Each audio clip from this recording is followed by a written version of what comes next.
മൂന്നാർ വട്ടവട റോഡിൽ യുവാക്കളുടെ അപകട യാത്ര. അമിത ശബ്ദത്തിലുള്ള സ്പീക്കർ ഘടിപ്പിച്ചായിരുന്നു തമിഴ്നാട് രജിസ്ട്രേഷനുള്ള കാറിലെ യുവാക്കളുടെ കൈവിട്ട യാത്രാ ദൃശ്യങ്ങളിലേക്ക്. ആദ്യം രാഹുൽ വിജയൻ ഇടിക്കുകയും ചെയ്തു. രാഹുൽ, എന്താണ് സംഭവിച്ചത്? നിയമ നടപടി ആയിട്ടുണ്ടോ? കാർ തിരിച്ചറിഞ്ഞിട്ടുണ്ടോ? സുഹേൽ, ഇന്നലെ നടന്ന സംഭവത്തിന്റെ ദൃശ്യങ്ങളാണ് ഇപ്പോൾ വ്യാപകമായിട്ട് പ്രചരിക്കുന്നത്. ഇത് പുതുമയുള്ളൊരു കാര്യമല്ല. പക്ഷെ ആവർത്തിച്ച് നടപടിയെടുത്തിട്ടും ബോധവൽക്കരണം കൊടുത്തിട്ടും മൂന്നാറിലേക്ക് എത്തുന്ന വിനോദസഞ്ചാരികൾ അത് ആ നിയമം പാലിക്കുന്നില്ല എന്നുള്ളതാണ് ഏറ്റവും പ്രധാനപ്പെട്ട കാര്യം.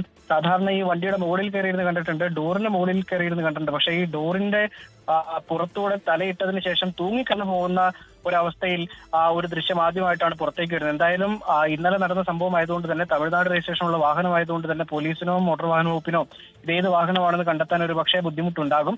എന്തായാലും ഇനിയും ഇത്തരത്തിലുള്ള സംഭവങ്ങൾ ആവർത്തിക്കാതിരിക്കാൻ കൂടുതൽ കർശന നടപടികൾ ഈ മൂന്നാർ മേഖലയിൽ ഉണ്ടാകണം എന്നുള്ളതാണ് നാട്ടുകാർ ആവശ്യപ്പെടുന്നത്. ഇന്നലെ PC വിശ്വനാഥ് ടൂറിസം മന്ത്രി അവിടെ എത്തിയിരുന്നു, മൂന്നാറിലെത്തിയിരുന്നു. ഈ ഘട്ടത്തിലൊക്കെ അവിടെ ടൂറിസം പോലീസ് സ്റ്റേഷൻ ഉൾപ്പെടെ സ്ഥാപിക്കുമെന്ന് പറഞ്ഞിട്ടുണ്ട്. അത്തരം സംവിധാനങ്ങൾ വന്നാൽ മാത്രമേ ഇതിനൊരു പരിഹാരമാകൂ എന്നുള്ളതാണ് നാട്ടുകാർ ഉൾപ്പെടെ പറയുകയും ചെയ്തിരിക്കുന്നത്. എന്തായാലും ഇതൊരു അതിവിട്ട ഒരു കൈവിട്ട ഒരു സാഹസിക യാത്രയായി പോയി എന്നുള്ളതാണ്. അത് ബാക്കിയുള്ളവർക്കും ബുദ്ധിമുട്ടുണ്ടാക്കുന്ന വിധത്തിലായിരുന്നു എന്നുള്ള ദൃശ്യങ്ങൾ തന്നെ വ്യക്തമാക്കുകയും ചെയ്യുന്നു.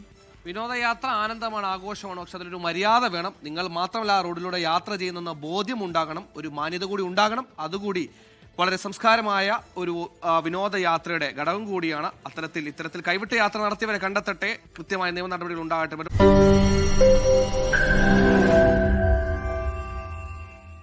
ലോകത്തെവിടെയായാലും ഏത് സമയത്തും 24 വാർത്തകളും ഓഗ്മെന്റഡ് റിയാലിറ്റി പാക്കേജുകളും എക്സ്പ്ലെയിനറുകളും വിശദമായി കാണാൻ ഞങ്ങളുടെ യൂട്യൂബ് ചാനൽ നിങ്ങൾക്ക് സബ്സ്ക്രൈബ് ചെയ്യാം.